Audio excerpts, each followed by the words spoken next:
sorry, it's in English. It's about mix of use and activities, and everything is close together. You can walk from one to the other, and it's very dense, so it can support excellent public service, transport and otherwise. So yes, beyond the corridor, beyond the transport corridor, this is what the TOD standard really focuses on.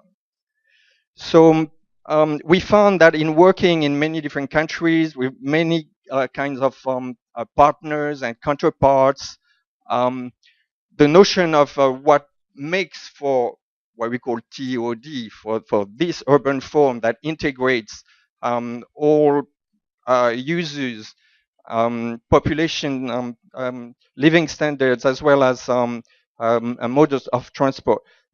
The basic elements of that, the skeleton for a good city was not well known. So that's why we work on this TOD standard with the objectives of defining clear standards that can be communicated, that can serve to educate everyone, from decision makers to technical staffs to students, architects, and engineers, and so on and so forth. Standards that can be used in drafting new policies, because in many places, building a good city is illegal. It's outlawed. The existing regulation, existing laws just do not permit it. These laws, this regulation needs to change. It's very important. Inform projects, briefs, evaluate plans, evaluate the products, and recognize success. So these are the main objective of this TOD standard. And of course, based on the 8 principles. So it's very simple in concept. Principles are good, but it's also good to flesh them out with some specifics. So this is the whole idea. Under each principle, we have concrete performance objectives, what the city should perform. And under each objective, we have one, two, sometimes three metrics or performance indicators. These are proxies. This is meant to be very easy to use, or as easy, as simple to use as possible. It's not always um, uh, uh, easy to achieve this simplicity, especially in when it comes to urban form, which has so many different aspects, so many different parameters. But we've tried hard, and so these metrics are ways of counting things that are tangible, that can be accessed easily, that are not buried into very complicated data, and to come up with some scores that can illustrate that can represent the capacity of a plan of an urban form, or of regulation to produce a good urban form. So I'm going to go very fast with the principles. You will all have access to the booklet and to the publication online in any case, and can review this. But essentially, walk is based on complete walking network. If there's no sidewalks and crosswalk system that's complete, that allows to access every places, it doesn't work. Beyond that, the streets need to be really active and vibrant, otherwise they're not safe, they're not attractive, they're not pleasant, and people won't walk. And they have to be comfortable and temperate, and shade. Tree shade in particular has many benefits, and one of them is to make the sidewalks comfortable and pleasant to walk. So let me just go through this very quickly. I'm not going to go into details for everyone. You can refer to the book. Density. Density is a key. It's what I call the mother principle in a way. Well, there's more than one mother, and it's a whole circle that supports each other. But density is very important, because without density, there's no good public transportation.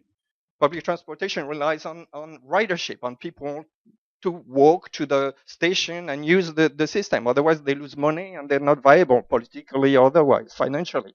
So density is very important to create that ridership. And it's valid not only for transportation, but all the urban services that are so important. Compact, shift, of course, is the shift, that's Mudar, shift from car-oriented culture to walking, cycling, and transit-oriented culture. This particular project here in the center of London, designed by Renzo Piano Building Workshop, is incredibly dense. It's very compact. It's in the center. It has only 30 parking spaces for that huge mass of building, and most of them are used for cycling parking, essential parking like disabled persons vehicles parking, and there's only a handful of spaces left for regular users. So that's shift. Parking, by the way, is an essential tool to achieve a reduction in reliance on cars. If people have choices, if it's easy to drive, many people will drive. Yeah, but if they don't have a parking spot at their destination, then they will think twice. What will I do in my car? Sit in it? Keep running around the block? No. So this is the scorecard. We have scored more than 50 different projects around the world currently and counting. We're adding more and more.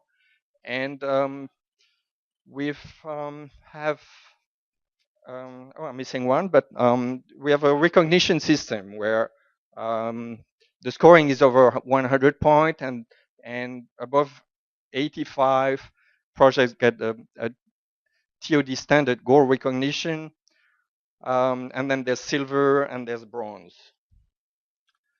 This is a short list of our gold standard projects so far. I'm going very fast.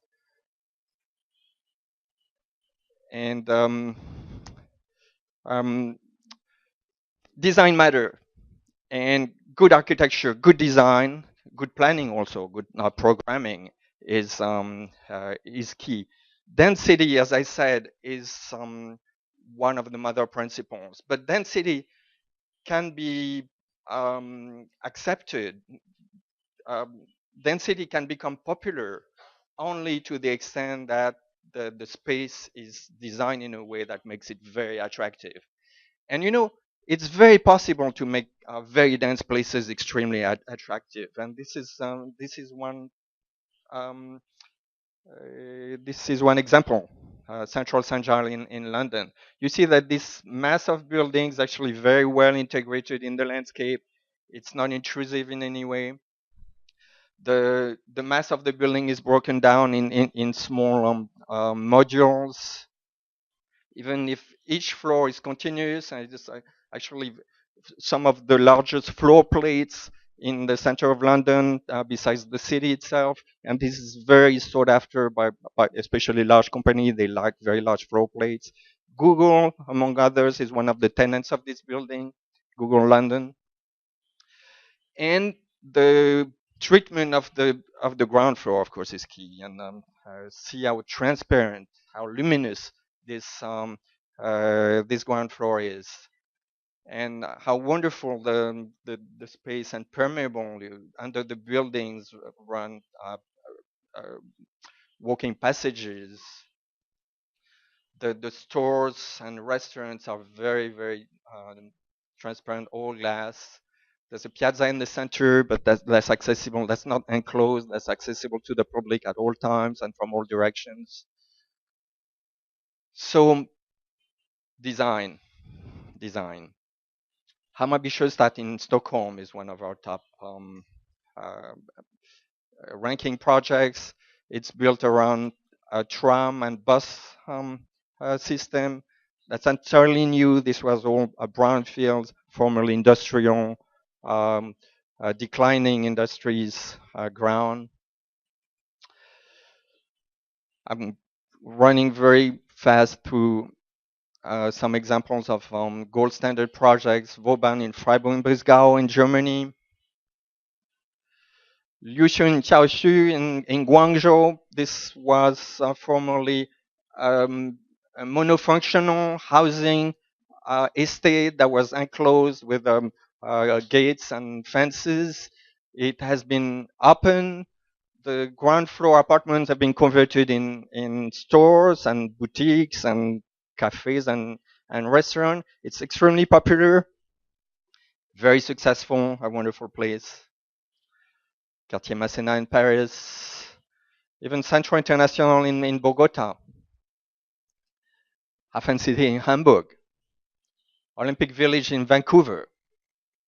All these apply to a very high extent their gold standard, the 8 principles.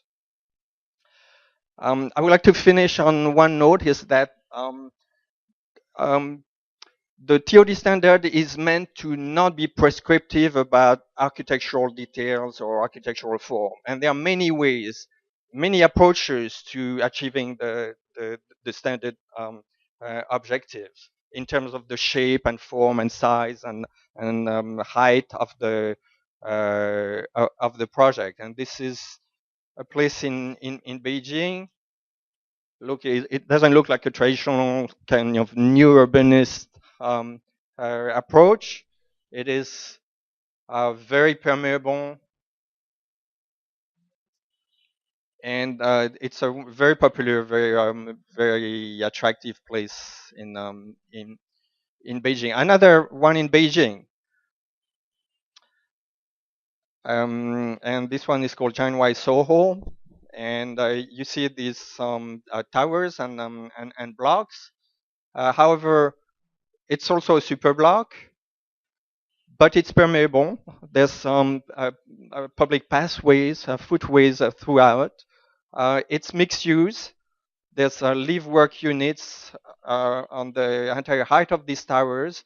The ground floors and actually 3 or 4 floors near the grounds are used for activities, anything from boutiques to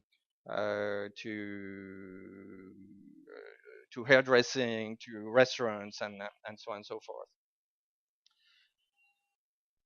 That's the podium tower system, and you see how it's open to the public.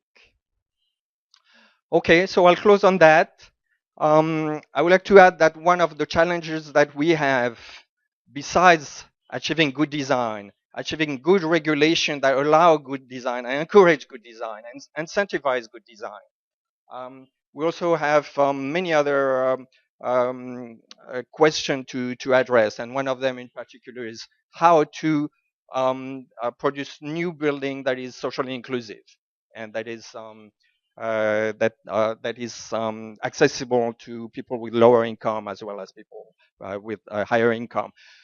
Transit-oriented development, counterintuitively, has become extremely popular among the, I would say, the wealthier people in the wealthiest people in the wealthiest cities in the world. I showed Manhattan, Paris, London, and so on and so forth.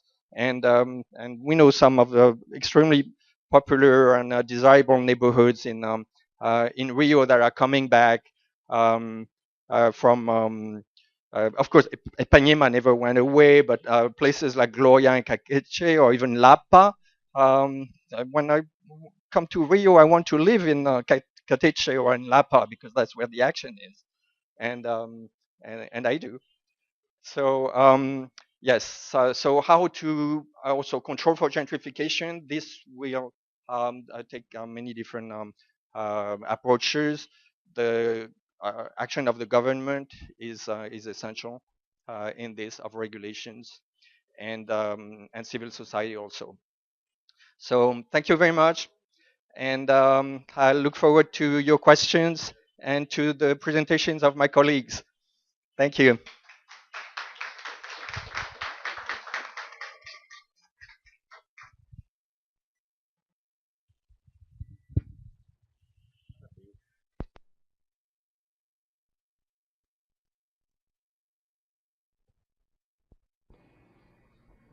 Bom, agradecer muitíssimo a palestra. Nós estamos combinando aqui com a Clarice de deixar as perguntas para o final. Então, vamos passar imediatamente agora para o Renato Barandier, depois a Deise, e aí a gente abre para as perguntas para que o nosso companheiro e amigo Luc possa nos esclarecer alguns pontos. Então, Renato.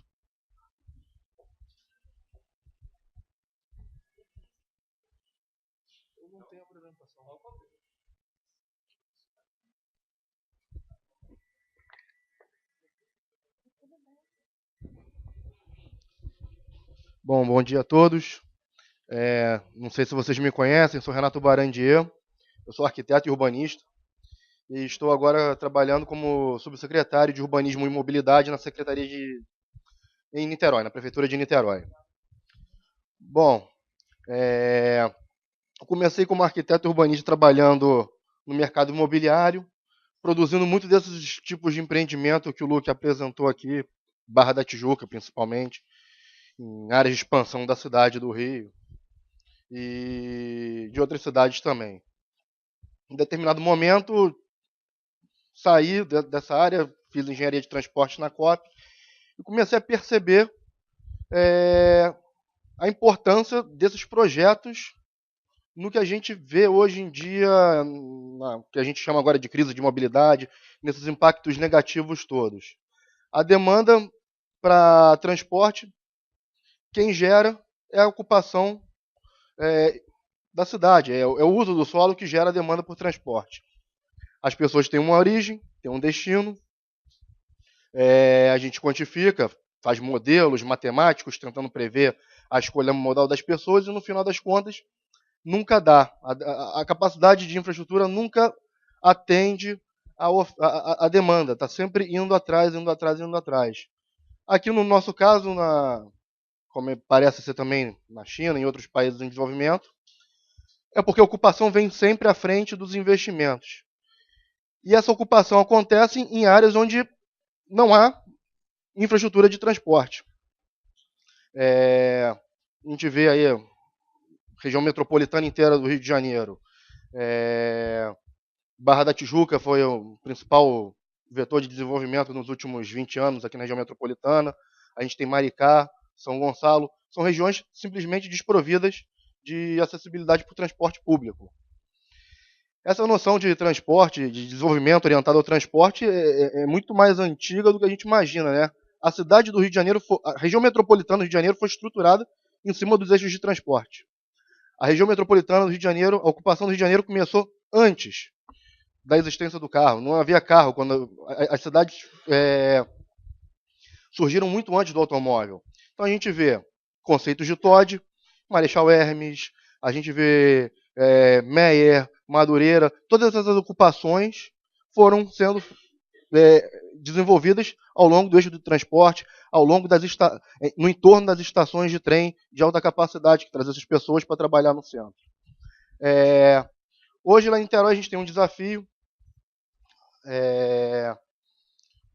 que é resolver esse impacto, diferentemente do lado oeste da Baía de Guanabara, do oeste metropolitano, Rio de Janeiro, Baixada Fluminense, a gente não tem metrô, trem, não tem nenhum modo de alta capacidade. Então, como resolver o desafio do crescimento para os próximos 20 anos da cidade sem investimentos em transporte, sem existência disso? Primeiro desafio, na verdade, é para onde crescer. A população vai crescer cerca de 20% nos próximos 20 anos, então, para onde direcionar o desenvolvimento da cidade? Niterói e o leste metropolitano começaram a se desenvolver a partir de um equipamento de transporte de alta capacidade, que é a Barca. O centro de Niterói tem uma estação que transporta 100 mil pessoas por dia. A partir dali, por meio de bondes, a cidade foi se expandindo. E com a ponte Rio-Niterói e com o automóvel, acima de tudo, a gente tem uma explosão da mancha metropolitana ali daquele lado do leste metropolitano, que é impressionante. Na época que a ponte foi inaugurada, Niterói tinha uma área urbana de aproximadamente 18% da área territorial de todo o município. Todas as pessoas que moravam em Niterói moravam em só 18% de todo o município. Depois que veio a ponte e veio o automóvel, em 35 anos, aquela população que ocupava 18% passou a ocupar 41% do território municipal. Foi um crescimento de 130% dessa mancha urbana, sendo que a população só cresceu 50% nesse mesmo período. Ou seja, as pessoas estão ocupando muito mais espaço urbano do que elas têm como demanda demográfica. O que isso representa? Que Niterói tem perdido densidade nesses últimos 40 anos.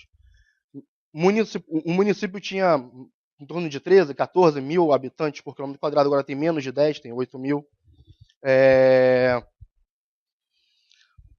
As pessoas estão morando cada vez mais longe do centro e da estação das barcas, para a qual grande parte das pessoas precisam chegar para ir trabalhar no centro do Rio. Isso para ficar só em Niterói. Maricá cresceu 600%. São Gonçalo, 280% nesses últimos 10 anos. É um panorama, assim, um pouco assustador se a gente começa a quantificar ele, mas uma ferramenta como o TOD vem ajudar e é de extrema importância para começar a dar pistas de como que a gente deve atuar daqui para frente. A gente, então, está fazendo agora, no município de Niterói, o projeto de requalificação da área central, uma operação urbana consorciada, a gente teve ali aprovada no final do ano passado. Estamos em toda a fase de planejamento para a entrega do prospecto da CVM e lançar essa operação urbana ainda esse ano. E toda a operação urbana foi baseada nos princípios do TOD. A gente tem uma área central, lá em Niterói. Eu estou falando de Niterói, mas esse exemplo pode ser o exemplo de várias cidades médias e grandes do Brasil. A gente tem uma área central que tem 40% de toda a área comercial do município concentrada nela. Tem 25% dos empregos nela. Se a gente pega o bairro expandido ali até Icaraí, que é o bairro vizinho, 2 km de distância, são 45% dos empregos concentrados naquele fragmento da cidade, que só concentra 4% da população. Ou seja, todo mundo tem que vir de fora para acessar esse centro, para trabalhar, ir atrás das oportunidades urbanas, suprir suas demandas e pegar a barca em direção ao Rio de Janeiro. Então é um centro que atrai muita viagem, mas produz muito poucas viagens. Partem poucas viagens a partir do centro. Então, todos os eixos são congestionados, a gente não tem transporte de alta capacidade, então ônibus é o transporte público que todo o leste metropolitano tem. Esses eixos rodoviários ficam todos engarrafados de manhã, para essas pessoas que buscam o centro e são expulsas no final da tarde. Então, o primeiro desafio, trazer pessoas para morarem nesse centro, fixar a população nesse centro. Então, como conseguir isso? A gente tem trabalhado todos os princípios, a gente está fazendo essa operação urbana consorciada para viabilizar recursos financeiros para fazer um conjunto de intervenções enorme que buscam pegar esse centro que está degradado por diversos fatores, Niterói deixou de ser capital, esvaziamento econômico, tudo mais, requalificar esse centro, transformar ele em um lugar habitável novamente, que as pessoas possam morar nesse centro, perto da estação das barcas, sobretudo. A partir daí, a gente começa a trabalhar todos esses conceitos que o Luke colocou aqui, que é o que, na verdade, é o que a gente conhece, pelo menos as pessoas mais velhas, todos conhecem. Antes dessa explosão do automóvel, todo mundo ia a pé até o ponto de ônibus para ir para a cidade, que aqui é o centro, né? Falavam cidade, voltava no final da tarde. Várias pessoas, por exemplo, na zona sul do Rio de Janeiro, Copacabana e Ipanema, moravam num bairro, tinha escritório ali do lado, iam a pé e voltavam, inclusive iam almoçar em casa a pé. São conceitos, na verdade, que sempre existiram dentro da cidade, principalmente dentro da realidade brasileira, mas que a gente vem perdendo nos últimos 30, 35 anos, tentando adaptar essa cidade, que sempre foi orientada ao transporte, para encaixar o automóvel dentro dela. E não está dando certo. A gente viu, o automóvel é um sistema de baixa capacidade. Quanto mais a gente investe em modo rodoviário, menos eficiência e menos capacidade a gente atribui para aquele sistema. O sistema do leste metropolitano e de Niterói, sobretudo, é um sistema de transporte de baixa capacidade. A capacidade de transporte e de circulação é baixa porque é automóvel, é ineficiente por natureza. Então, temos alguns desafios. Eu estou aqui só focando é lógico que temos que resolver problemas de transporte também, BRT, VLT, que são outros assuntos, para manter dentro do TOD aqui. que Niterói pode tentar trazer de experiência para todo mundo, que é possível aplicar, perfeitamente possível. Nossa escala é diferente da escala do TOD, pelo menos, que a gente tem se acostumado a ver, né, de empreendimentos voltados ao transporte. A gente está trabalhando com uma área central, são 3 quilômetros quadrados de área consolidada que a gente está requalificando em direção às barcas para que essa ponta de barca vire um terminal intermodal e, a partir dali, aquele centro que hoje traz pessoas de toda a região metropolitana para ele, possa começar a produzir viagens para o Comperj. O governo do estado tem um investimento grande aí do monotrilho, que vai chegar no centro de Niterói, linha 3 do metrô, né? A prefeitura está estudando o VLT para a região das Praias de Bahia, que seria a zona sul de Niterói, barcas para o centro do Rio e ônibus municipais para todo o restante do município. Cria-se, então, a viagem pendular no sentido oposto e a gente consegue fazer aquele bairro que hoje, embora Niterói tenha mais gente morando do que o Rio, ainda continua moribundo durante a noite, poucas pessoas, inseguro, povoando o bairro, fixando pessoas no entorno dessa estação, além de resolver aspectos de mobilidade, que são fundamentais, a gente espera recuperar a importância daquele centro, que é o coração da cidade de Niterói, é uma área de importância histórica, a partir de onde o município cresceu, nasceu, e onde estão concentradas as principais e mais importantes atividades do município. Essa diversidade de usos que a gente tem lá hoje, só falta um, que é a residência. Então, requalificando os espaços públicos de qualidade.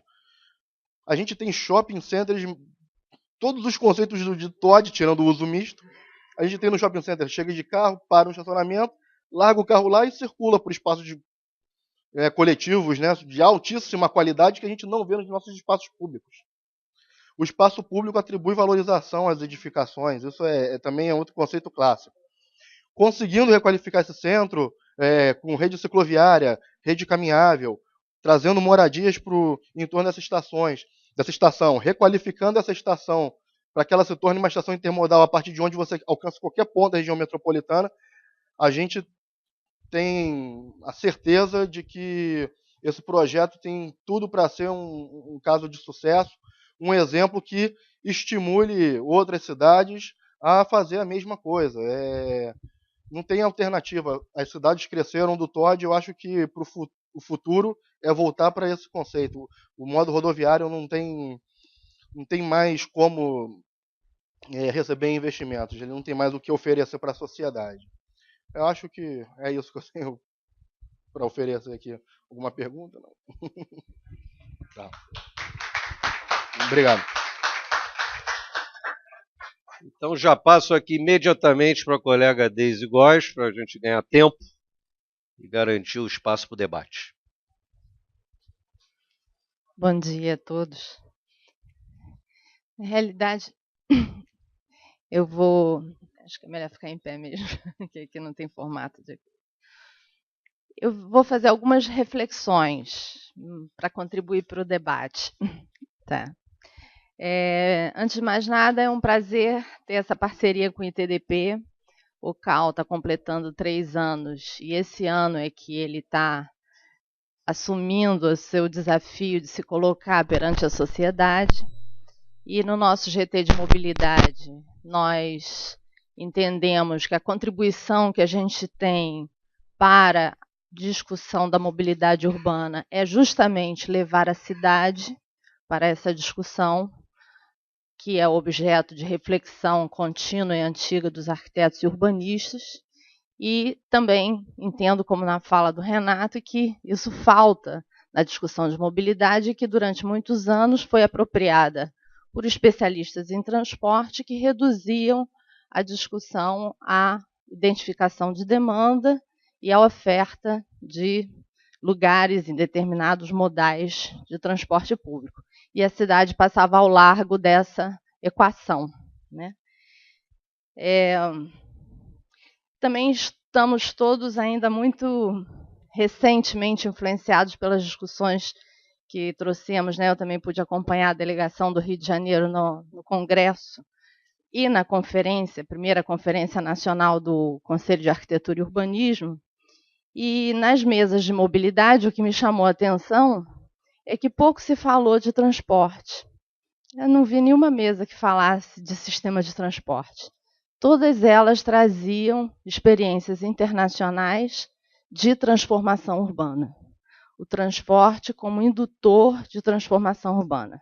Então, o nosso palestrante maior, que era um escritório de Medellín, né, ele disse que o governo da Colômbia, ao implantar o BRT, que aqui a gente coloca só como BRT, né, só o BRT é parte de um grande projeto de transformação urbana, e para isso foram contratados 50 concursos públicos de projeto, dos quais esse escritório ganhou 20, e daí a sua larga experiência. E todos os concursos tinham a ver com requalificação de áreas, em especial de áreas sociais, né, áreas socialmente carentes, e levando excelente padrão de arquitetura através de equipamentos públicos e requalificando o espaço e conectando ele com o BRT. Então, o BRT, na realidade, é o último, né?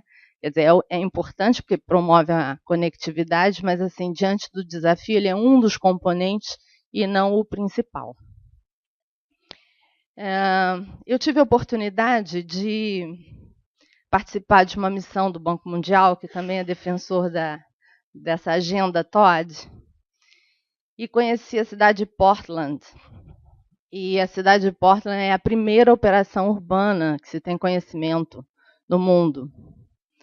E do tipo que nós estamos fazendo aqui, a área portuária. E relativamente simples. Na realidade, você pega uma área portuária desativada, esvaziada, enfim, porque o mercado já não estava mais ali, o porto já não era mais ali, já tinha uma série de problemas, então degradada, com violência, com marginalidade.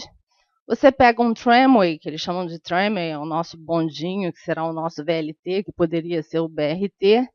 Pegam ele da cidade, fazem ele dar a volta e chegar nessa área degradada.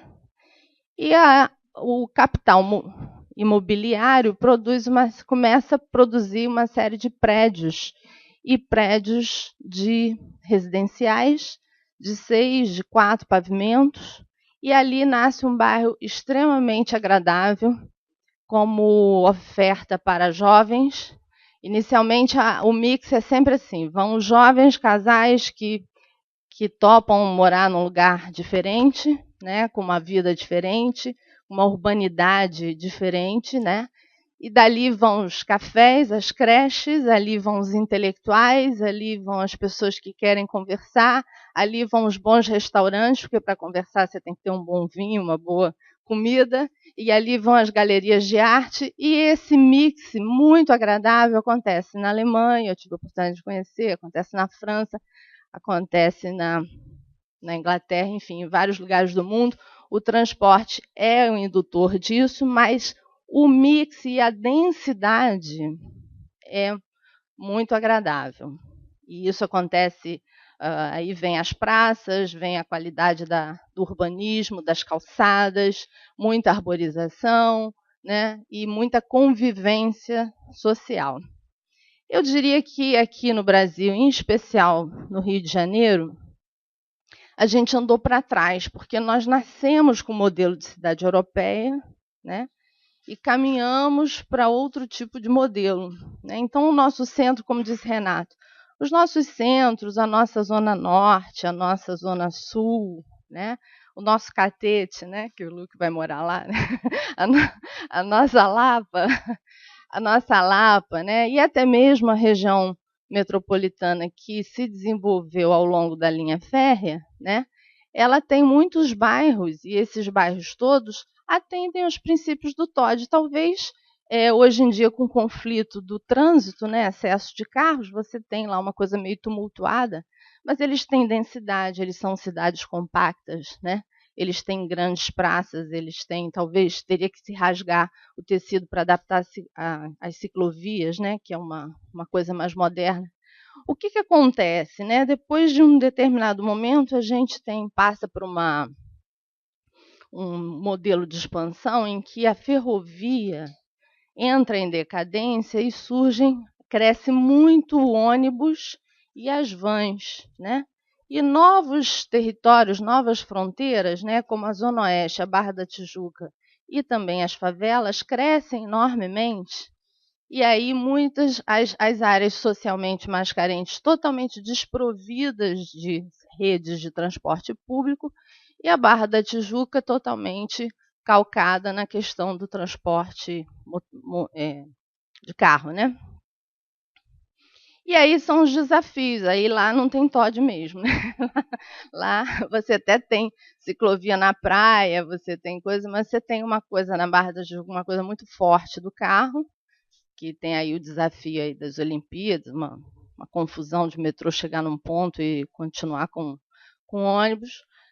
E você tem o desafio dessas áreas aí da Zona Oeste que foi calcado em van. E isso permitiu uma expansão, aí sim a gente expandiu. E, concomitantemente, nós vimos na Barra da Tijuca uma coisa que eu gostaria vai ser o meu ponto, que eu vou deixar de reflexão.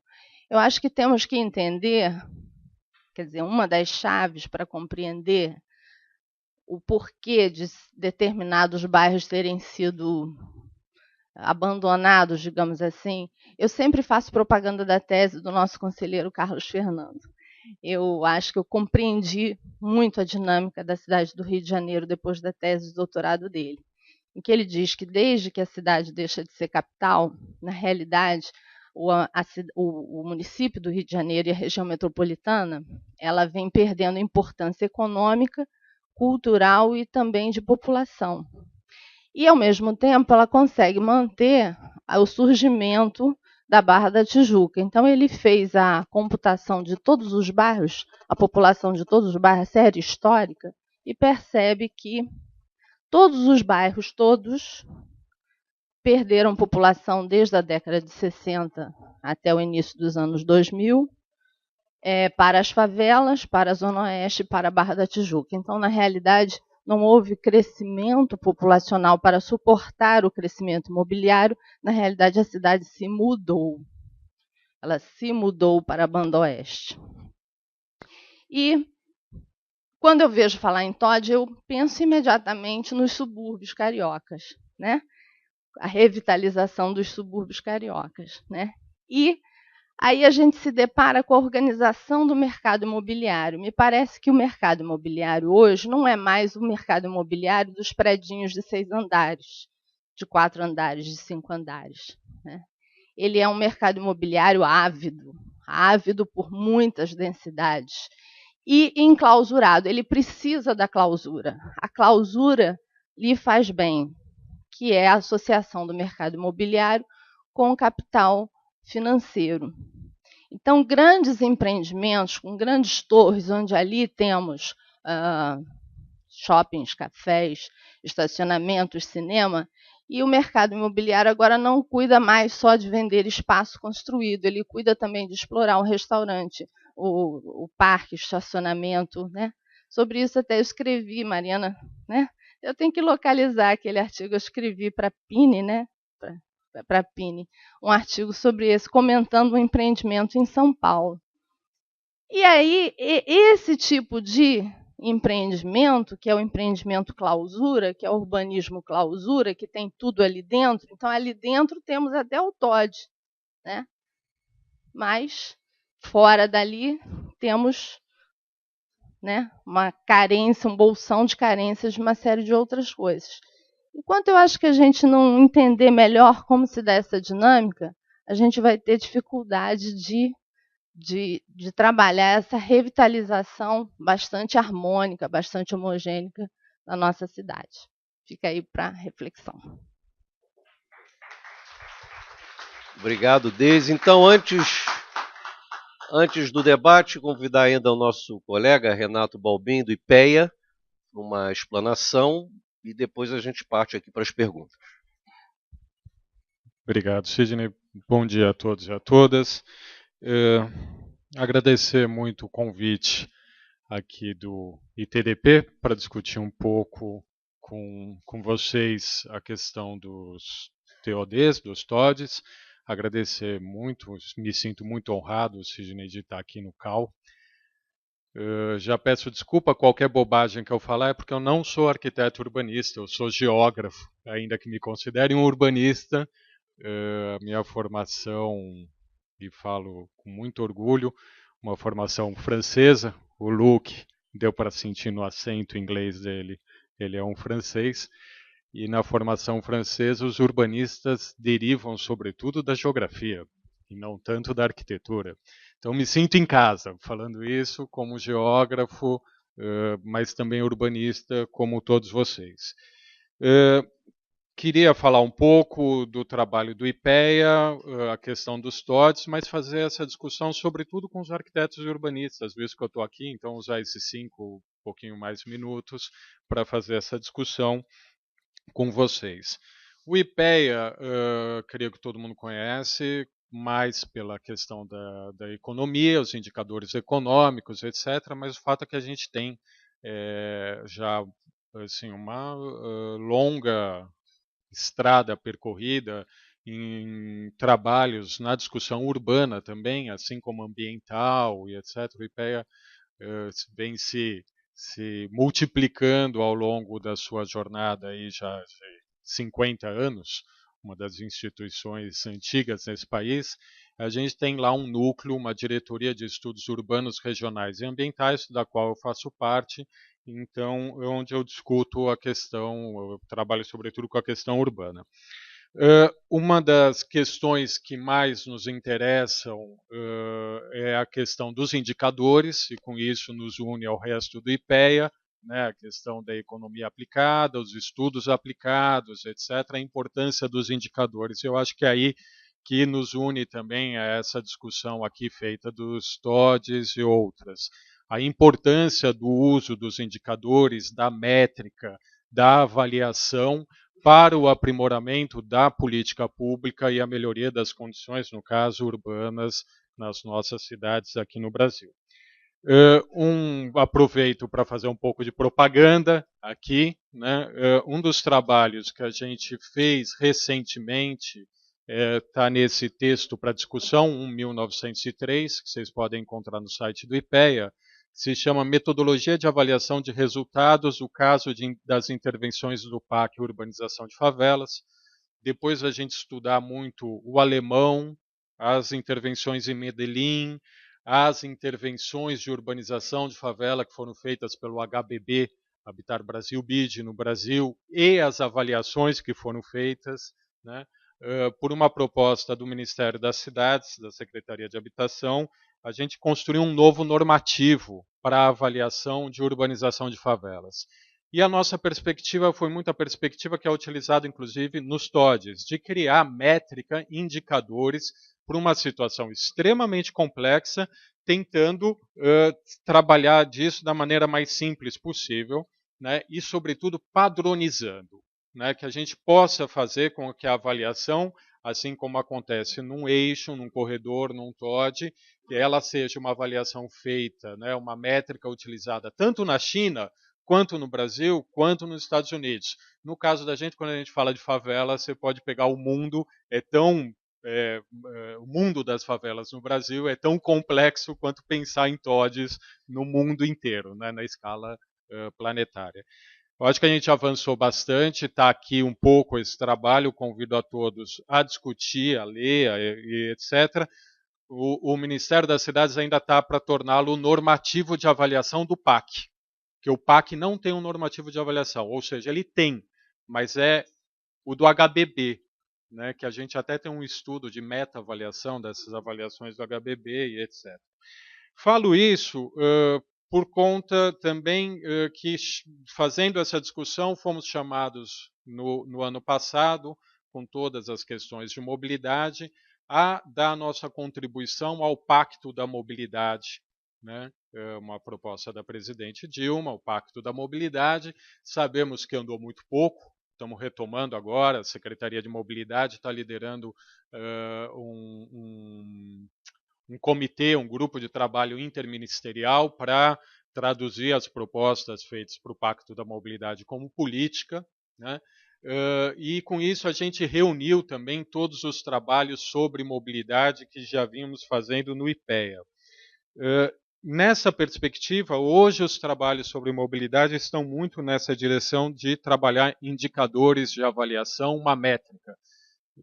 Estou falando isso para insistir um pouco agora no trabalho do arquiteto e urbanista, numa perspectiva que nós ali, esse grupo que vem trabalhando, entende ser bastante importante na profissão nossa, né, de trabalhar não tanto na escala dos projetos, etc., porque tem muito este trabalho, a gente sabe o esforço enorme do projeto, do planejamento, e etc., etc., e quando você vai verificar, isso se traduz muito pouco na realidade.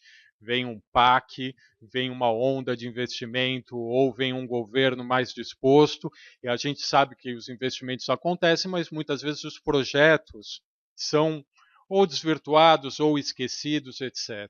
Né? A gente não tem uma linha que vai sendo construída ascendente e crescente, né, de uma complexidade do processo da política pública de urbanização, etc. A gente fica vivendo ciclos. Né?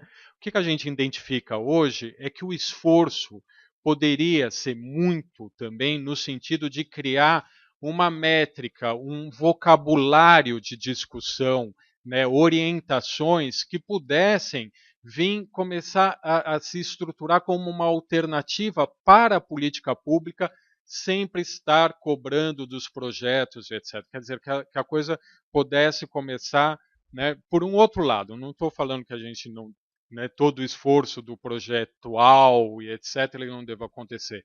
Mas a gente também está sentindo que tem esse momento do esforço aqui dentro da política pública, e aí que nos une a questão com o ITDP e etc., né, da gente trabalhar essa métrica, avaliações. A política pública no Brasil ela não é avaliada. Né? Se a gente vê com urbanização de favela, vê com tantas outras políticas públicas na área urbana, elas não são avaliadas.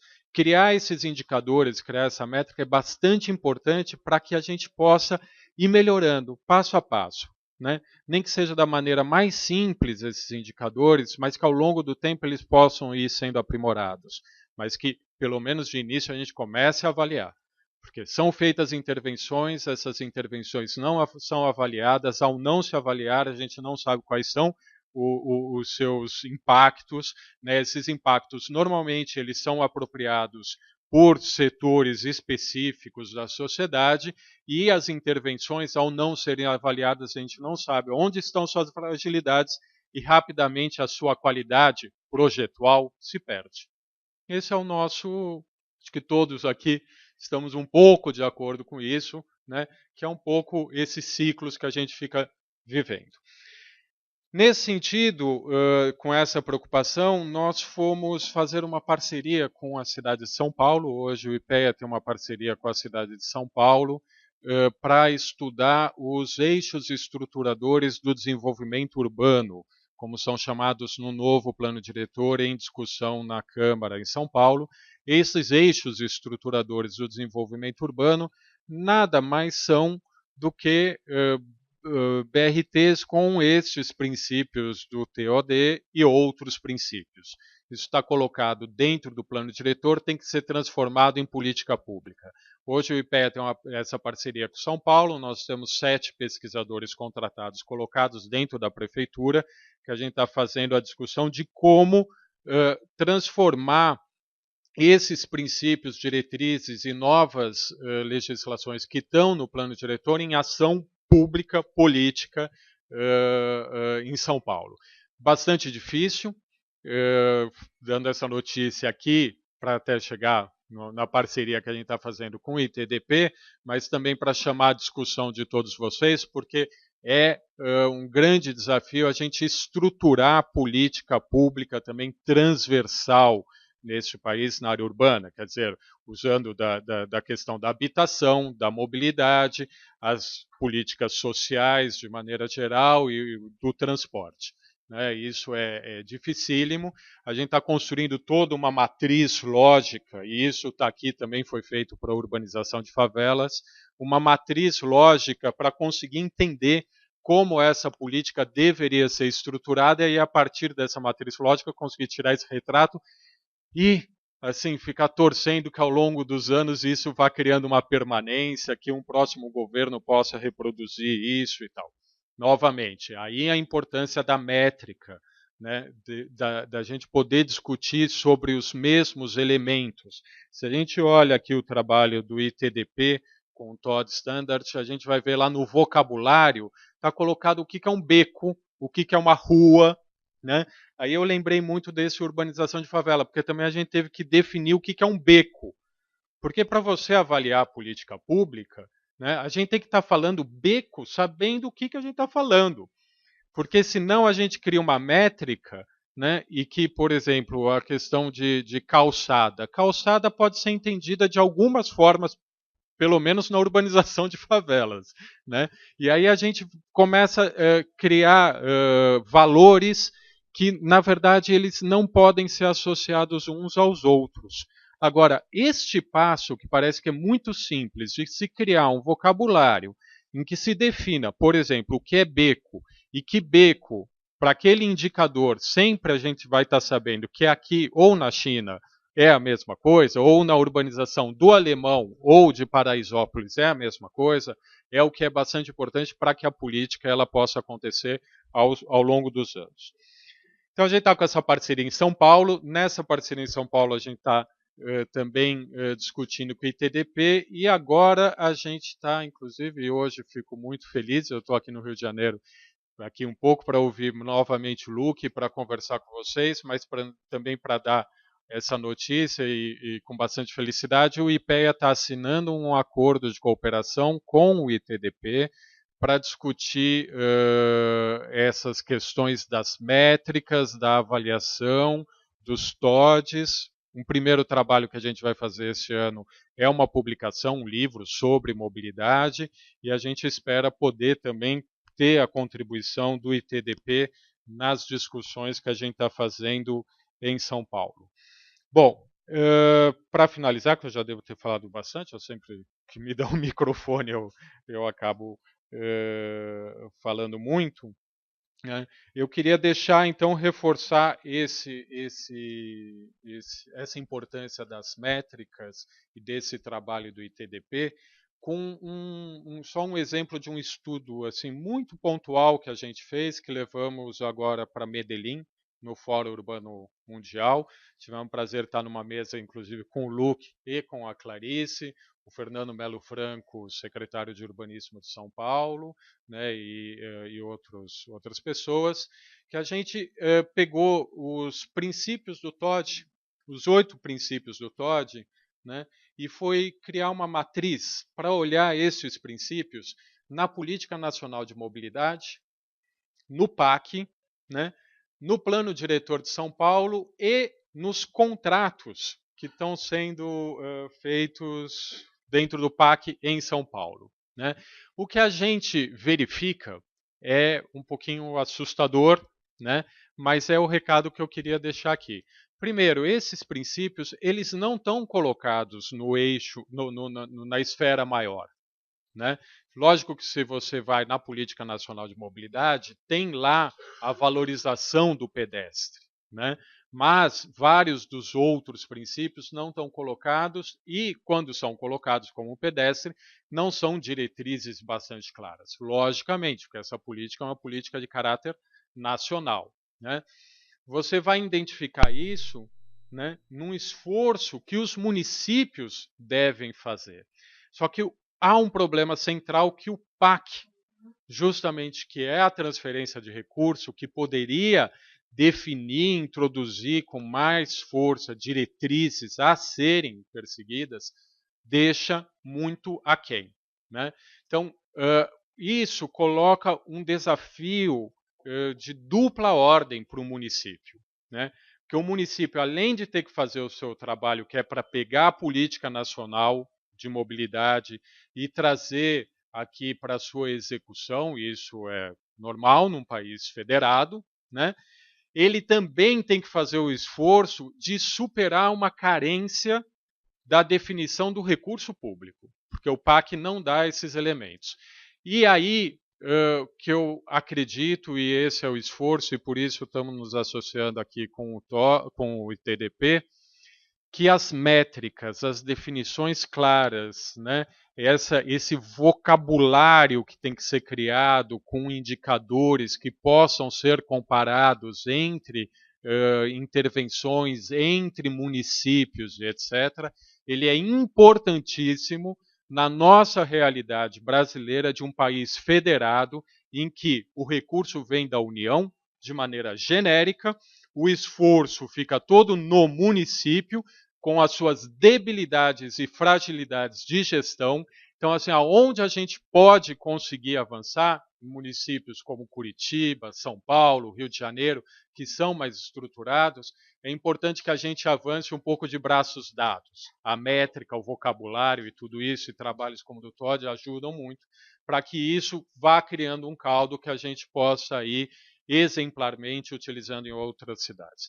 Então, é com bastante felicidade que estou aqui hoje falando com arquitetos, urbanistas, colegas, e também aqui traduzindo para vocês o nosso interesse numa parceria com o ITDP, que eu espero que seja bastante frutífera. Muito obrigado por esse tempo.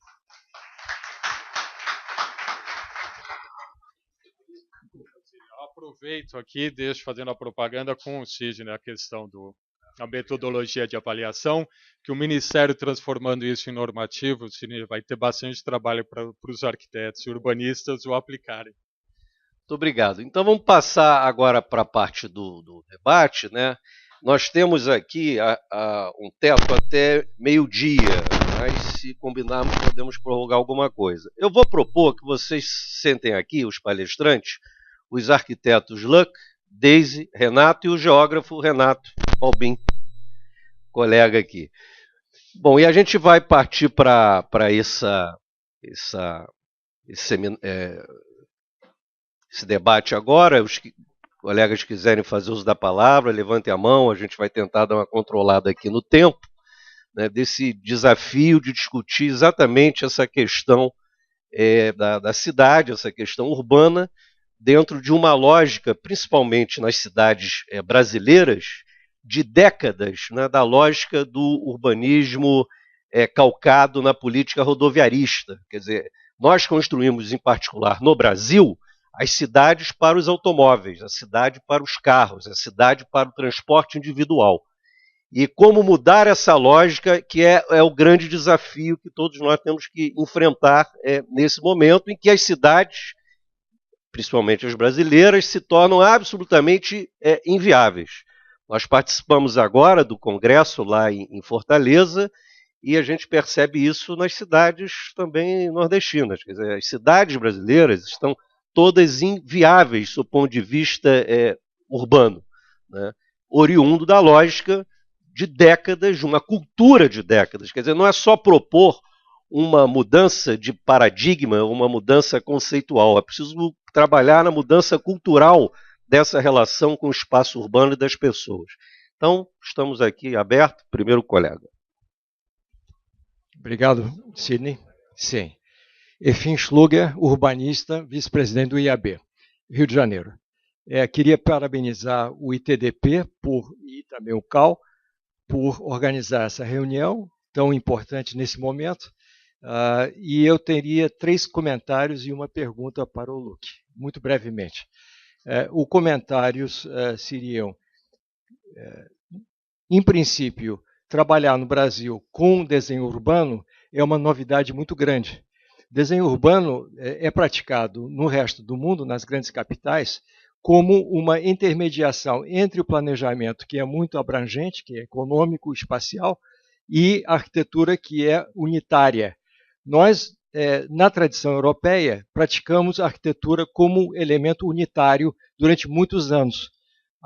O nosso conjunto de arquitetura é muito bom.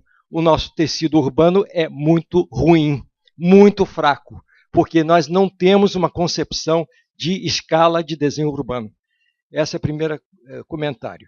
Os europeus têm, os chineses estão embarcando nisso também.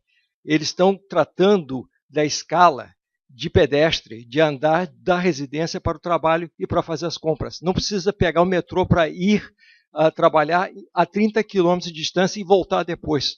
Isso não existe. Esse é um exemplo.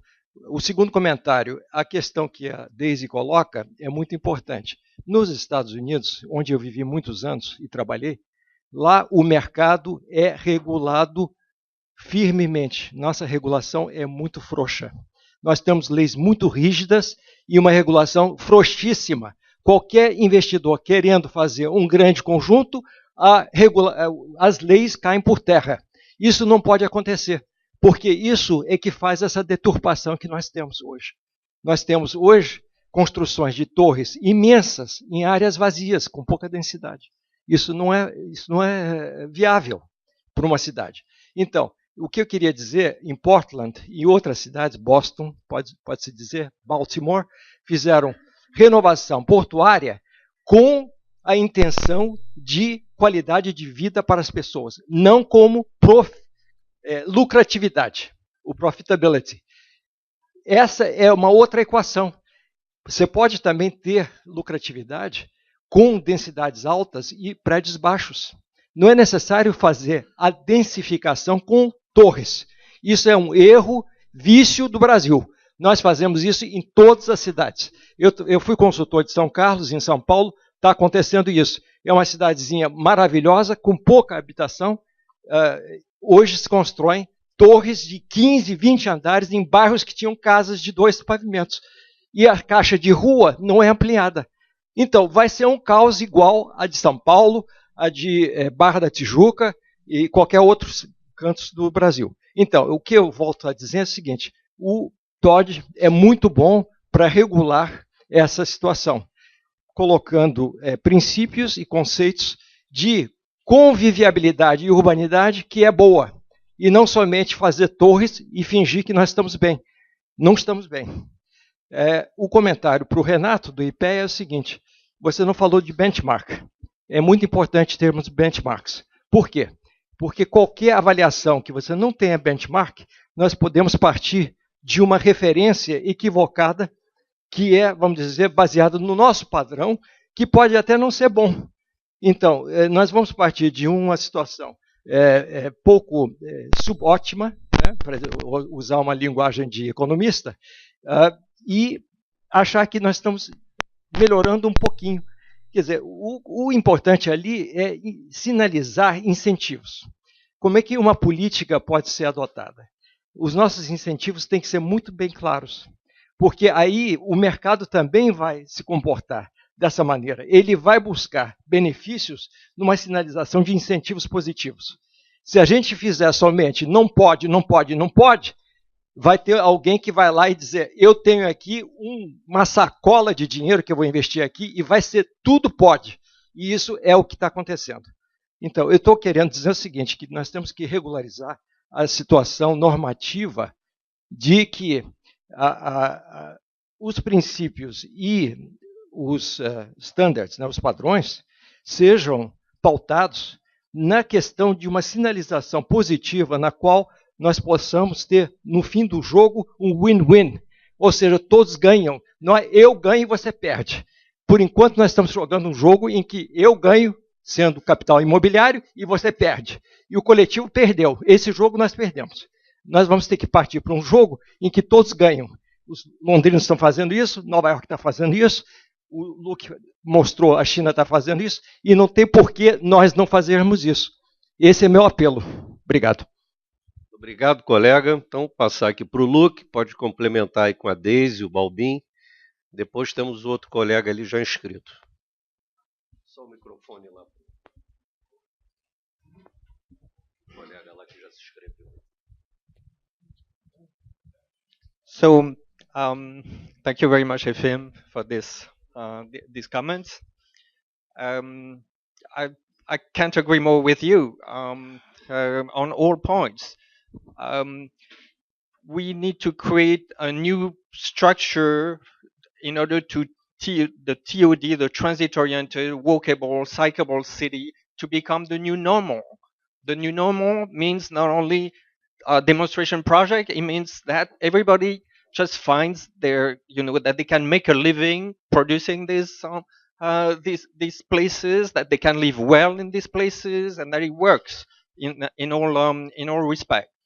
Um, so there's some several aspects to this. One, as I mentioned already, is regulation, and as you pointed as well, regulation is very important. Regulation needs to be inspired by a vision of the good product, of the good city, the city that works, that has all the elements well integrated, well designed together. Well, the design aspect, of course, comes later. It's very important to train architects and planners very well. Um, I remember when I was in school that they were we were always talking about those design competition that happened in the 30s and 40s in Los Angeles, where they had those case study houses that were wonderful and very desirable.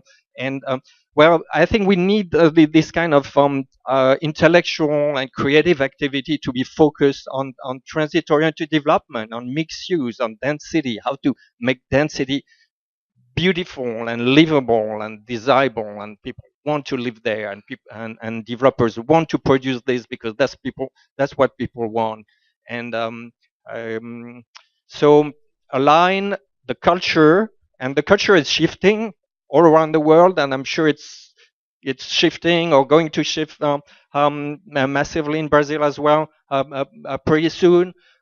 People who are educated, who are the leaders, the trend makers, the leader of thoughts of culture, they want to live in dense cities without being slaves of a car, of being stuck in traffic and things like that. And well, and then this creates the other problem, which is gentrification. That is, the central cities become sort of taken over by affluent people. When in the U.S. particularly, poor people lived in the center of cities for for um, for for for decades. In the 50s and 60s, the affluent middle class had moved out. Now they're coming back.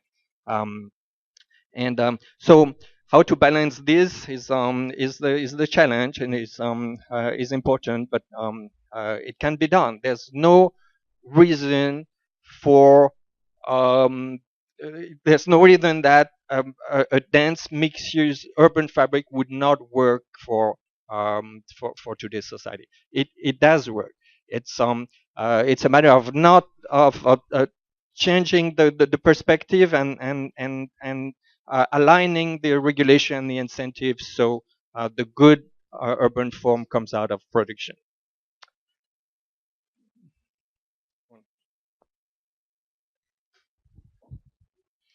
Vou falar só porque ele falou das torres. De fato, me choca quando eu vou no Nordeste, né?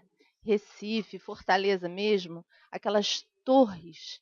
Gente, é uma interferência na paisagem, uma desnecessidade, torres de 30, 35 metros, e que custou entrar essa legislação aqui, mas entrou. Né? Nós vamos ter isso, talvez, se o mercado absorver, na zona portuária. Né? Quando o discurso todo era justamente liberar a visão, tirar a perimetral para que o patrimônio pudesse ser visto. E aí vamos criar uma nova cortina de torres. Né? E no exterior, quando você vê torres, né, nessas cidades de capital muito intensivo e tal, elas sempre estão associadas, pelo menos, a uma arquitetura arrojada, de grande qualidade.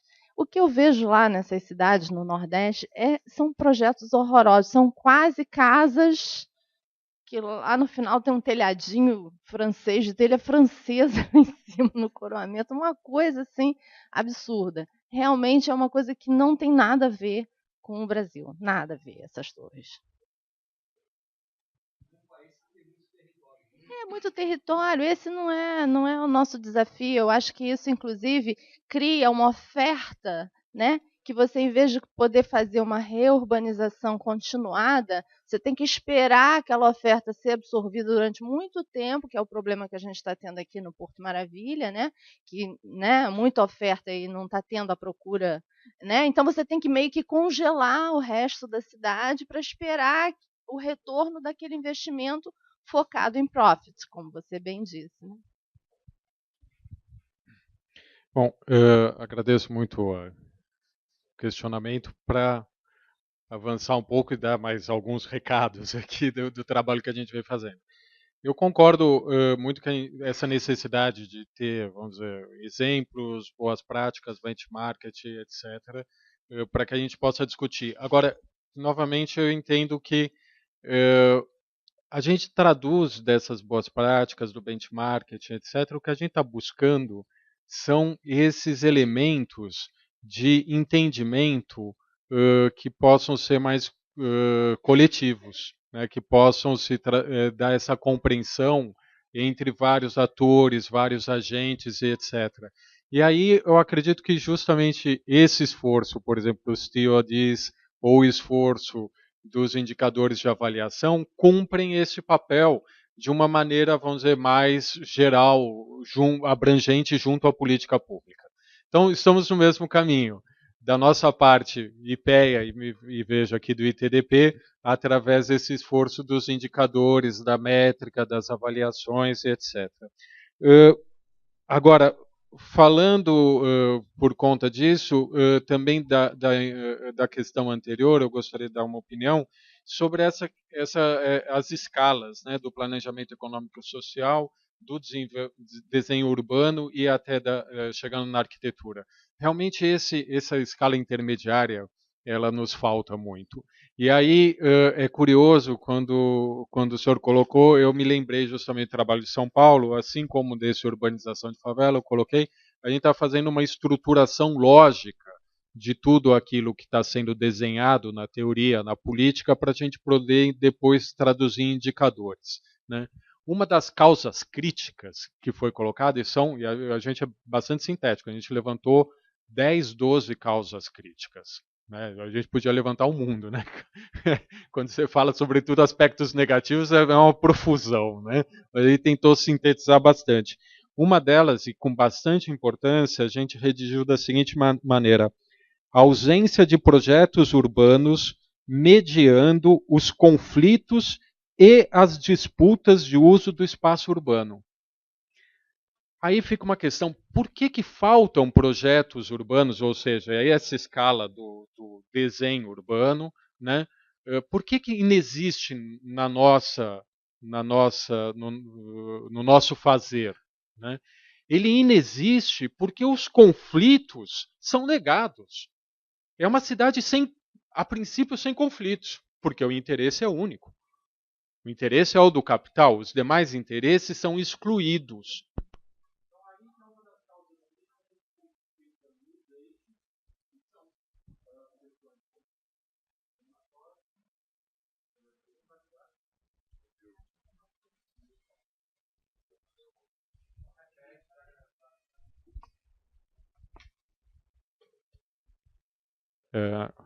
Foi. Repetir é difícil.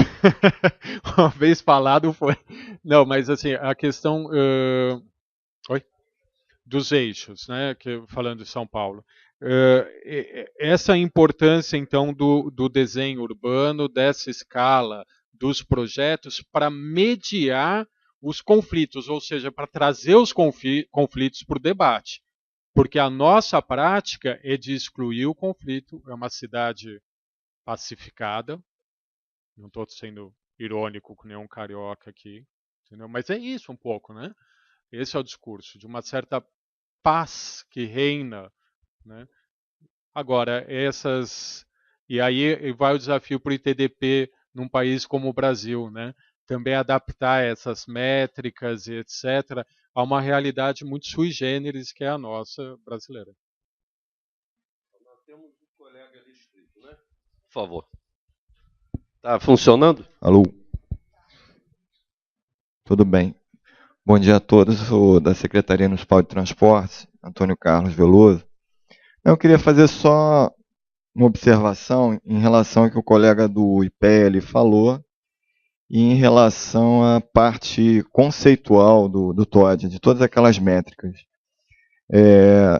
O ano passado nós tivemos, e eu não tive mais contato com isso, nós tivemos uma experiência muito interessante de política pública, de interação de política pública, o projeto Morar Carioca, feito pela Secretaria Municipal de Habitação, em que nós da área de mobilidade chamávamos a atenção de que não basta só um belíssimo projeto, você abrir ruas e permitir acesso nas comunidades para ambulância, carro de lixo, enfim.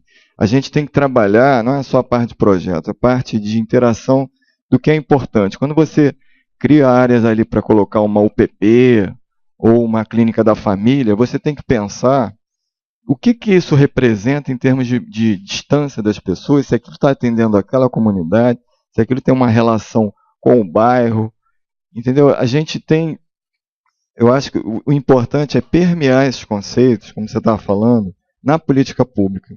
Não só na parte dos colegas de profissão, tentar entender isso, introjectar mesmo, vivenciar esses conceitos, né? Mas, sobretudo, a gente que trabalha política pública, tentar interagir o máximo possível. E o que a gente fez no Morar Carioca foi falando o seguinte: nós não queremos deslocamentos das comunidades, nós queremos que os problemas de mobilidade sejam resolvidos na comunidade. Ou seja, se eu tenho uma escola que eu vou colocar ali, se eu tenho uma UPP, eu tenho que saber que aquelas pessoas vão ser atendidas pelo aquele equipamento. Me interessa os escritórios que quais são as quantas linhas de ônibus passam nessa comunidade. Não é isso, quantas linhas de ônibus. Muitas vezes aquelas linhas de ônibus passam ali, não tem a menor relação com aquela comunidade.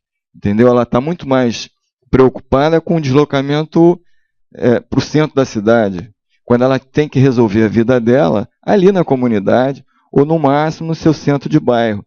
Então a gente tem escalas de planejamento, escalas de cidade, hierarquias de cidade, que nós perdemos isso. Nós tínhamos isso nos anos 80 como política pública, né?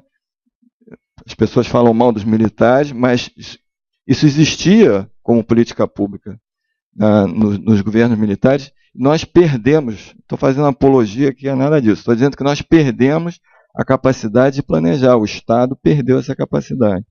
Tá? E os municípios não têm, em sua maioria, gente disponível, capacitada mesmo para entender isso. Né? Eu faço trabalhos para outros municípios e vejo, não há capacitação de entendimento do seu espaço urbano daquele profissional. Então, primeira coisa, eu acho que tem que haver se entender isso como política pública, permear para baixo, né? Mandar isso para baixo, de baixo para cima as pessoas entenderem, quem projeta, tentar entender isso, né? E é isso, uma observação que eu faço é essa. Obrigado. Obrigado, Antônio Carlos. Nós temos mais 3 inscritos, eu vou propor que os 3 falem, depois vocês responderiam a todos. Colega, por favor. Bom dia, meu nome é Suzy Balussier, eu sou da FETransport. Bom, transporte público é um princípio sine qua non para o TOD, e como a maior parte de vocês já sabem, nós temos um corredor já em operação, que é o Transoeste, um BRT em operação, e mais 3 projetos previstos.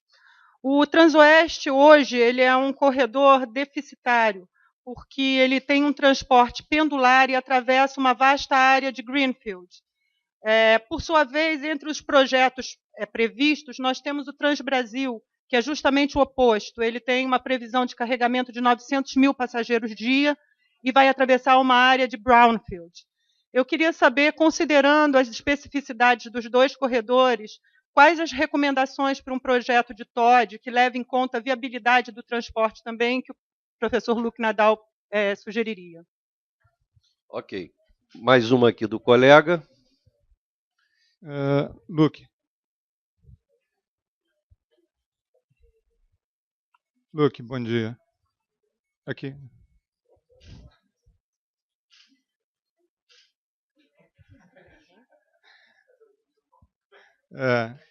Eu sou Cristino, da seguradora Líder DPVAT, mestrando em Engenharia Urbana na PUC.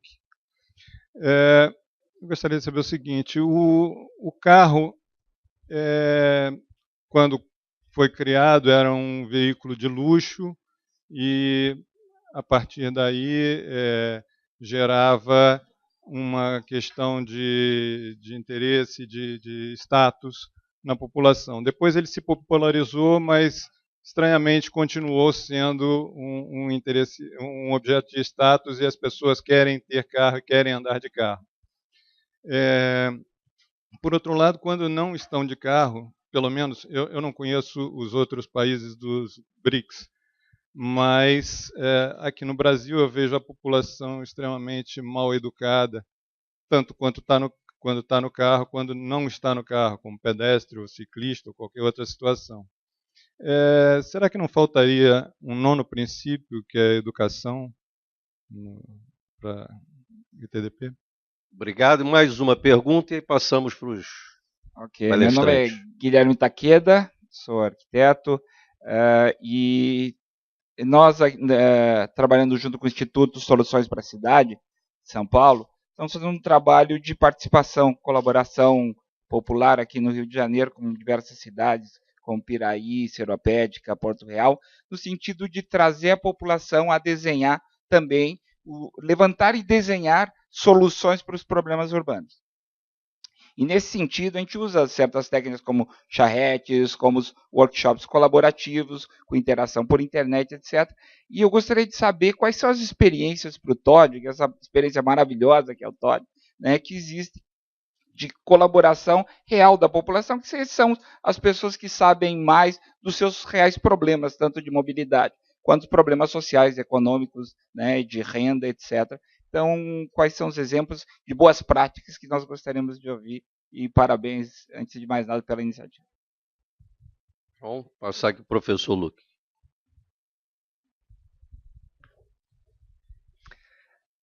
Thank you very much. So,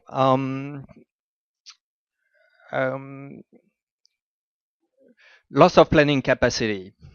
Moria Carioca, as an example.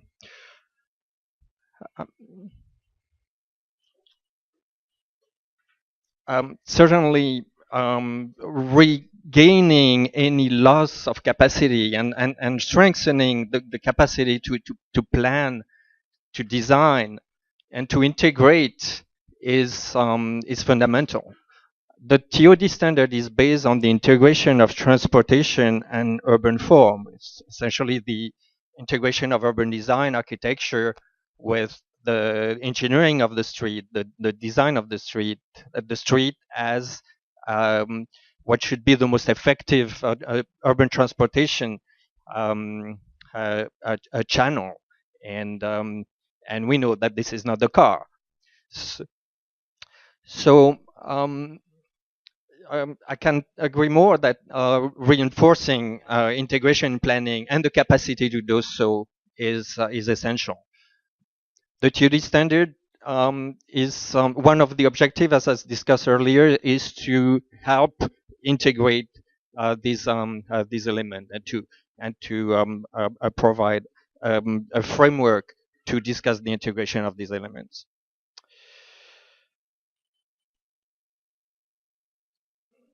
The BRT corridors that are now emerging in Rio, I understand that this Trans-Oeste that runs mostly through Greenfield, Trans-Brazil, and even Trans-Carioca run mostly through previously developed, in some cases, brownfield type, that is obsolete uses of industries and warehousing, port activities, and so on and so forth. It's pretty clear to me that in an ideal world, the focus should be on redeveloping the underused, previously developed land, the brownfields. It seems clear that industries and warehousing activities that require that require a lot of truck traffic and so on and so forth are not the best land uses in a dense city, in the center of a dense city, even in the extended center of a dense city. So gradually, it would make sense to relocate these uses in a way that that is efficient, and to redevelop this land that is closer to the center as a location for all kind of urban uses, including in particular housing, of course. So that would be my recommendation. We don't live in an ideal world. It is possible that I don't know so much the real situation. It seems probable that there's need for new development in addition to redevelopment of existing parcels, infill development. In that cases, it makes more sense to develop greenfield. If any greenfield needs to be developed, it makes more sense to develop it along a transportation corridor. And but that would be a second choice, to a second preferred option after redeveloping brownfields. Cristino, yes, cohabitation on the street is always a problem, and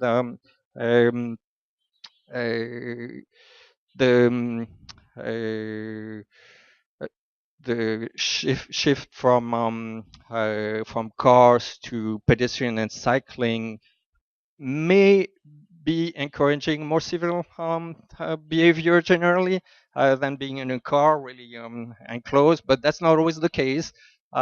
We see it in many of the cities where we work to promote cycling.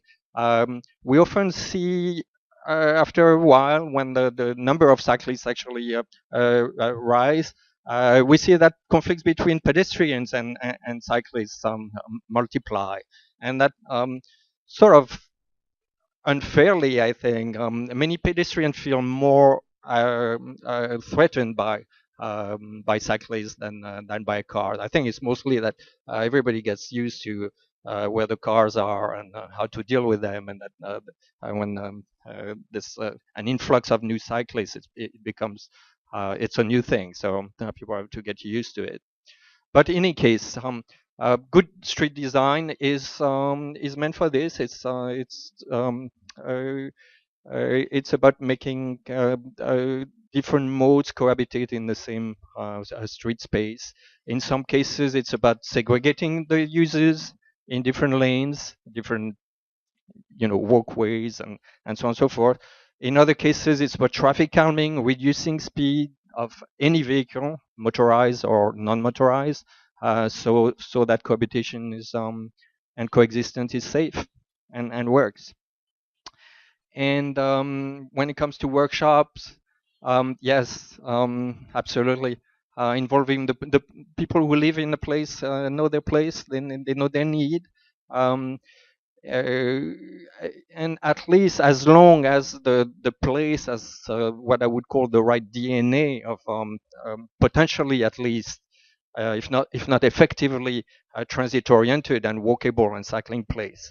Not all places have the right DNA. So if you take those new development in the suburbs of China or in the suburbs of Rio, why not? Yes, the DNA is not there. That is the connections, and it's possible that in some cases it's necessary to have a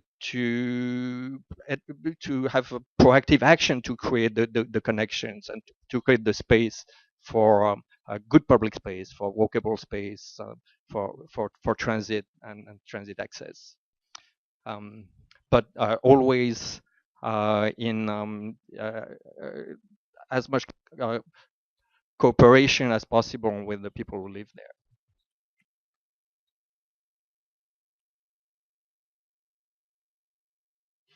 More questions?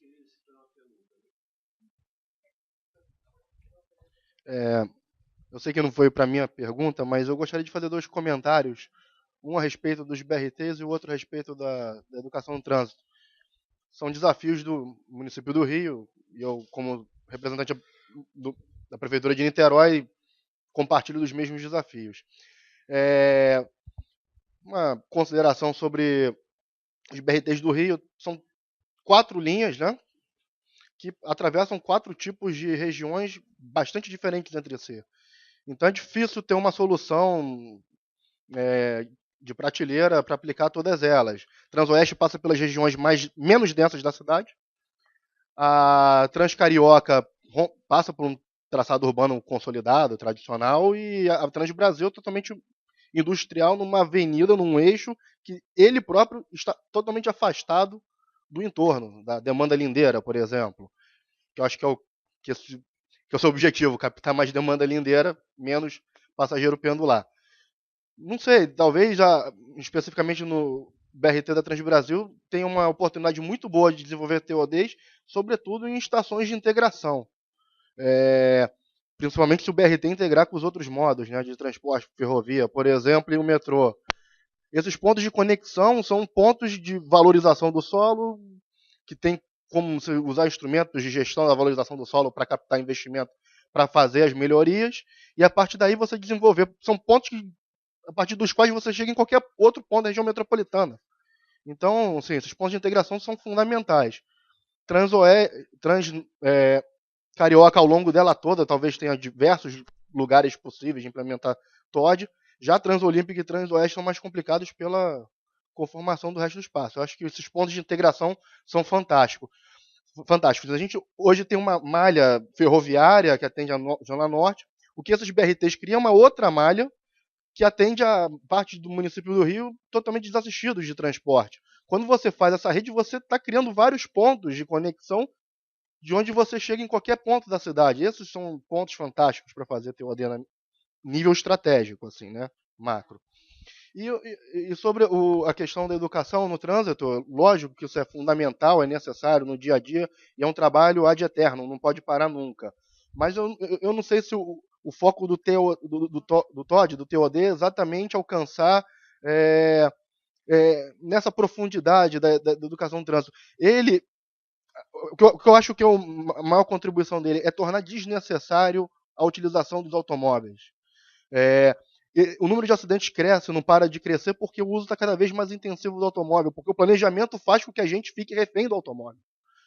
Hoje, 25% das pessoas da região metropolitana se deslocam por automóvel, só 1/4 das pessoas, na verdade, população economicamente ativa, que geralmente é metade da população total, ou seja, é 12% de todos os habitantes da região metropolitana. Desses 25%, você faz entrevista em São Paulo, em Fortaleza, em qualquer lugar, mais da metade se propõe a mudar para um transporte de qualidade e deixar o carro em casa se ele tiver essa alternativa. Então, 60% de 25%. No final das contas, a gente vê nos casos de sucesso que quando tem 10% de mudança modal, já é caso de sucesso. Ou seja, é 2,5% das pessoas que se deslocam todo dia para o trabalho que a gente precisa para começar a ter resultados positivos em todos os aspectos. Tempo de deslocamento, redução no número de acidentes viários. É um tipo de indução. O TOD eu vejo mais como uma ferramenta de indução a conseguir esses objetivos. Lógico que a educação tem que ter sempre, não só para motoristas, mas como ciclistas, pedestres que não respeitam o sinal, está se pondo em risco tanto quanto aquele que na bicicleta avança o sinal. Isso não pode parar nunca. O TOD é mais uma ferramenta de indução, de desestímulo, de tirar a importância e tirar essa população que é cativa do automóvel dessa situação. Não sei se é exatamente isso, mas...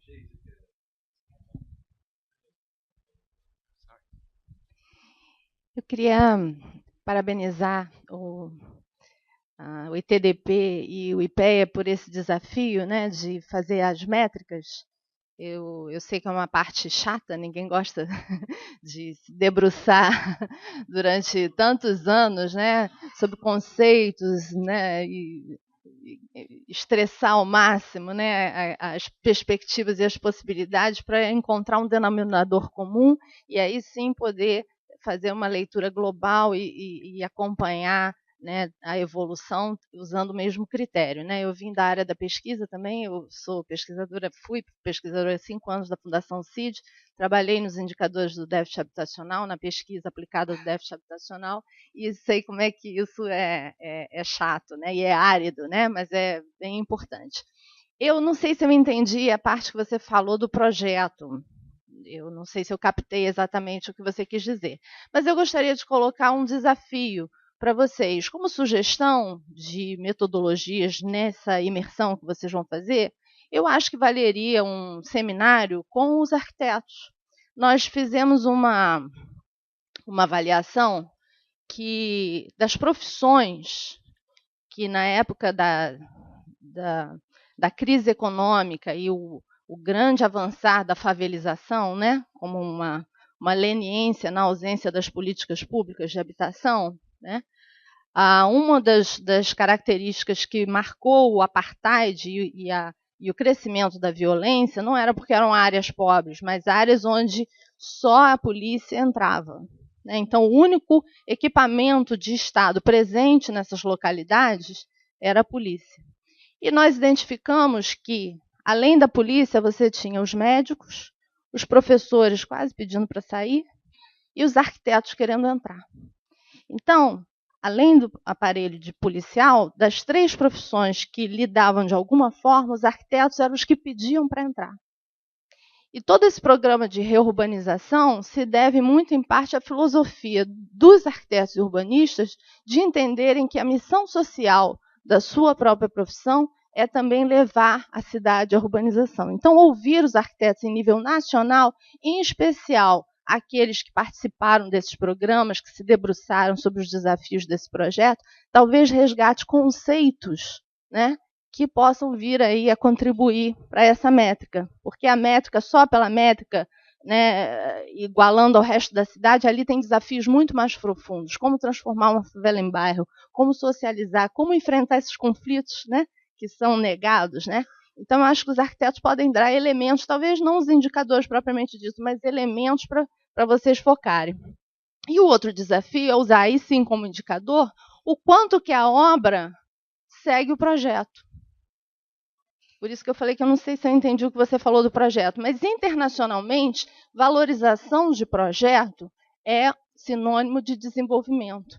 É no projeto que você apreende a realidade, que você discute, que você participa com aqueles usuários, né? E que você define como que deve ser.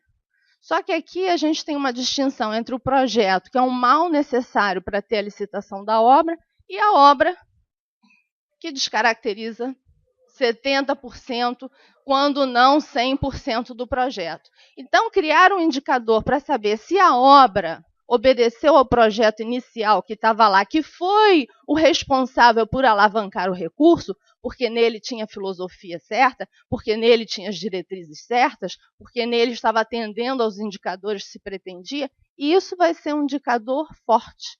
O quanto que a obra atende ao projeto inicial. Fica como desafio. Renato.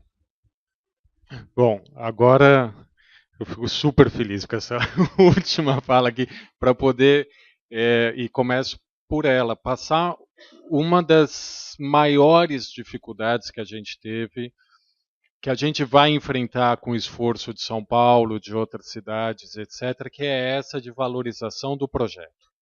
A valorização do projeto é essencial, fundamental, para a profissão de cada um de nós, para que a gente construa cidades melhores, para que essa também profissão aqui que liga, por exemplo, eu ao Luke, de avaliação, também seja respeitada e utilizada para que no futuro você sempre esteja melhorando, etc. O projeto é fundamental, porque é ali que está colocada uma filosofia. Quer dizer, a política, no seu âmbito maior, né, ela se traduz no projeto. É a realidade, é a ideologia que une a sociedade, que de alguma forma está sendo traduzida ali, é aquele momento de uma sociedade. Falando assim de maneira geral, o que isso traz de problema? Né? Quando esse da urbanização de favelas, por exemplo, normativo, essa foi uma das piores discussões a serem enfrentadas. Ok, então a gente constrói todo um normativo, todos os indicadores de avaliação, agora qual que é a linha de base? A partir de onde que a gente avalia? Né? Aí todo mundo aqui já deve ter, uma parte grande já deve ter trabalhado com a Caixa, né, nos projetos. Não, vamos pegar pelos 40%, porque é quando troca, não sei o quê, porque você vai fazendo aquelas revisões de projeto e tudo mais, isso é super. Os engenheiros da Caixa têm uma paciência, a gente critica eles, mas eles também têm uma super paciência, porque urbanização de favela é difícil, você vai refazendo o projeto e tal, né? E a gente fez um debate muito forte com o Ministério das Cidades e conseguimos, no final das contas, colocar que a linha de base é o projeto. Aí com a própria Inês, etc., falo da Inês que depois eu vou passar um recado aqui também com a história da Inês. Né, o pessoal falava, mas como? A avaliação vai dar tudo, vai dar baixo, vai dar negativo. Não tem problema.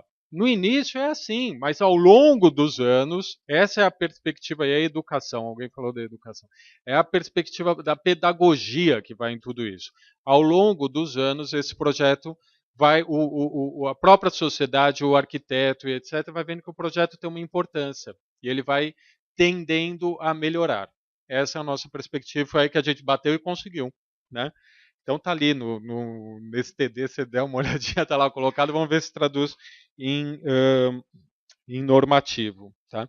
E aí, com isso, mais alguns elementos que foram colocados, por exemplo, o morar carioca e a questão da mobilidade, né, e as demais políticas, o que a gente tentou e que vai na sua preocupação é trazer sempre indicadores, no caso da mobilidade, que tinham algum elemento de conectividade, né? Então, tem vários lá e tal, mas, por exemplo, não tem número de linhas de ônibus, isso tudo que são os indicadores usuais, eles não existem lá. Vai pegar um exemplo do calçamento de becos e escadarias. Né? A gente colocou lá que o indicador é calçamento, metros, não lembro se é lineares ou quadrados, de becos e escadarias calçadas ligando a eixos de transporte coletivo. Já vai no sentido, né, dos TODs. Mas aí que vai a importância da avaliação e da métrica que eu quero colocar. Porque essa questão é uma diretriz de projeto. Quando você avalia isso, o sujeito não vai colocar lá, porque você tem muito isso, o cara faz um beco, faz todo o asfaltamento de um beco ou a pavimentação de uma escadaria, que pega, sobe, liga nada a lugar nenhum. Bom, é importante para as pessoas circularem? É. Entendeu? Mas o problema é que depois ela vai pisar na lama de novo e vai chegar com o pé sujo dentro do ônibus. Não, tem que ser até o ônibus. Né? Então a métrica tem essa importância, a avaliação tem essa importância. E aí, Guilherme, só para dar um recado, assim, você perguntou, é fundamental que existam pessoas que se debrucem a trazer metodologias de como colocar a participação social de maneira efetiva no desenho urbano. A gente tem um problema, e aí eu acho que liga um pouco o que o Antônio falou com a sua preocupação, que é isso, né? Quando dos militares a gente tinha, né, projetos sendo feitos, alguma coisa, planejamento e etc. O que aconteceu é que a gente, por um lado, jogou o bebê junto com a água do banho. Como era dos militares, você joga toda essa tecnocracia embora. Por outro lado, né, na questão federativa, na redemocratização, o papel do município, o que a gente fez com o outro bebê? A gente afogou, né, o bebê, esse aparelho de planejamento, a gente afogou ele numa área ali de municípios. Então a gente jogou o bebê, um bebê a gente jogou junto com a água do banho, o outro a gente afogou no processo de redemocratização. Né?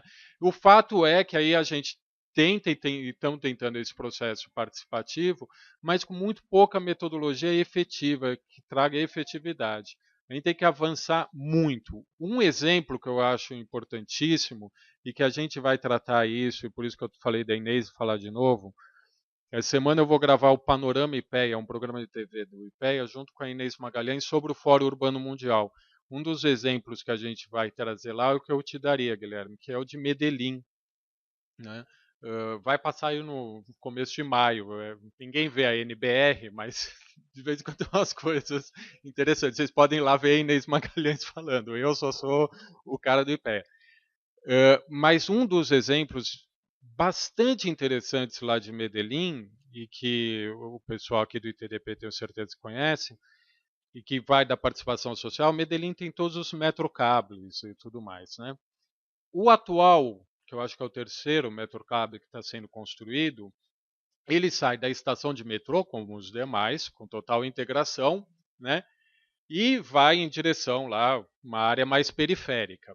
Na discussão com a comunidade e num trabalho, uma metodologia que eles têm muito bem feita de discussão com a sociedade, eles decidiram, foi um papel da sociedade, a decisão de que o metrocable para num determinado momento e dali sai integrado, bifurcando 2 linhas de tramway. Eles tinham toda a tecnologia para colocar aquilo ainda como metrocable.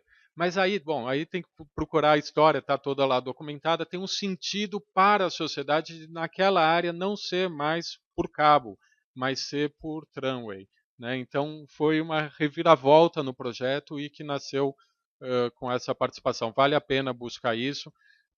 Na internet você pode até achar, tem um vídeo da AFD, Agência Francesa de Desenvolvimento, que trata justamente desse assunto. Então, colocar AFD, Medellín, Metrocable, com certeza vai achar. Obrigado. Bom, nós ultrapassamos aqui o nosso teto, mas se tiver alguma pergunta relevante, eu acho que a gente pode permitir que aconteça. Caso não sei se a Clarice quer fazer algum fechamento. Então, queria agradecer muitíssimo aí a presença de todos, muitíssimo a Clarice, o ITDB, por essa iniciativa.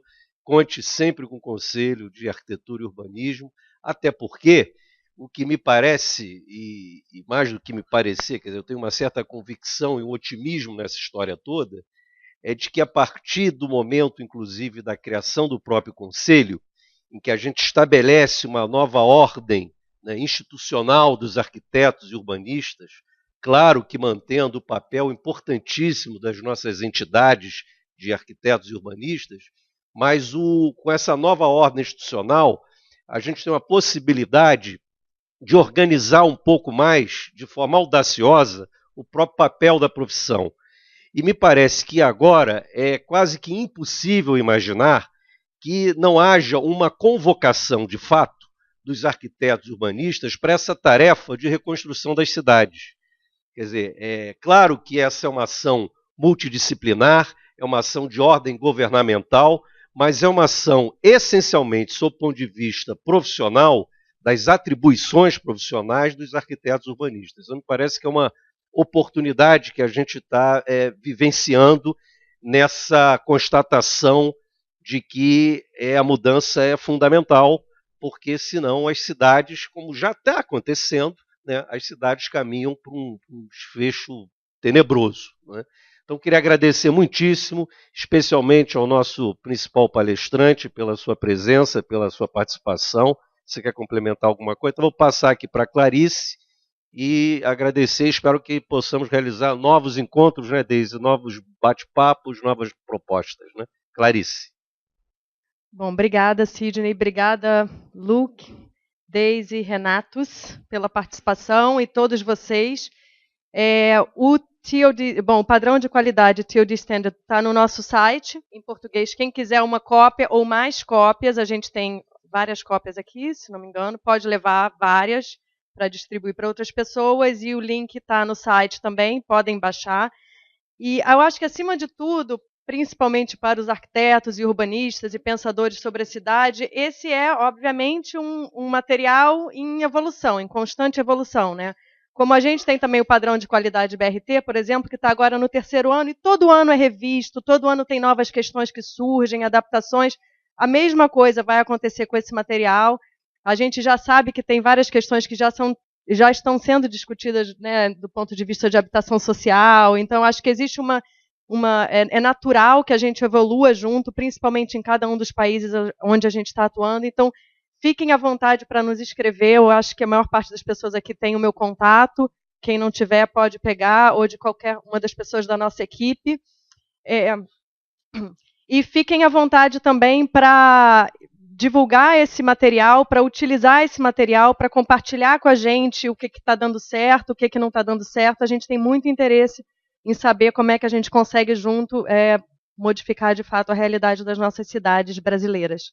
Tá? Então, obrigada a todos. Amanhã, quem não recebeu esse convite, que não esteja no nosso mailing, tem um evento na Alerj, junto com o Ministério da Cidade, que é de sensibilização da Política Nacional da Mobilidade Urbana. A gente vai estar participando também, junto com outras organizações. O Sidney está presente, os nossos colegas do Ministério da Cidade, o Ministério Público está presente. Enfim, seria ótimo contar com a participação de vocês também. Obrigada.